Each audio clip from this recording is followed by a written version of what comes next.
गणेश, तुम्ही अंध आहात 100%, बरोबर? हो.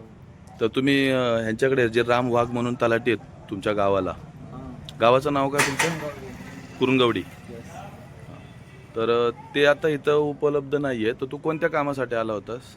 संजय गांधी योजना बघायची आहे, त्यासाठी मी सिग्नेचर घ्यायला आलो होतो. अच्छा, मग मिळाली तुला सिग्नेचर? नाही, ते आलंच नाही आता आज. अच्छा, ते आलेच नाही आहेत. बरं. आणि मग आता जर का समजा तू आपण अंध असताना इथे येण्या जाण्यासाठी तुला लागतंय, तर त्याचा त्रास नाही होते तुला? हो, होतो ना. आणि दीदी पण आज त्यासाठीच आलेली पुण्यावरून.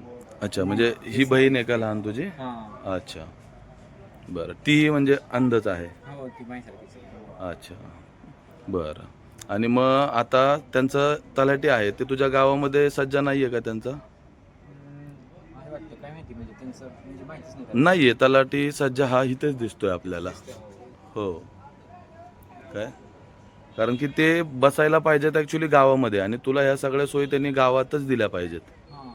आज तुझ्यासारख्या व्यक्तीला मे महिन्यामध्ये कार उन्हात फिरावं लागतंय, त्याचा कुठेतरी त्रास होतो. हां, होतं ना. मग मग याच्यावर तुला सरकारकडे काय मागणी आहे तुझी? माझी एवढीच मागणी आहे की गावातच पूर्ण सुविधा हवी. सज्जा जो आहे तलाठीचा, तो गावातच उपलब्ध व्हावा. बरं, ठीक आहे, चालेल. बघूयात, आपण सरकारपर्यंत तुझी ही मागणी पोचूया. सरकार आपली मागणी पूर्ण करतंय का पाहूयात, ठीक आहे? हं.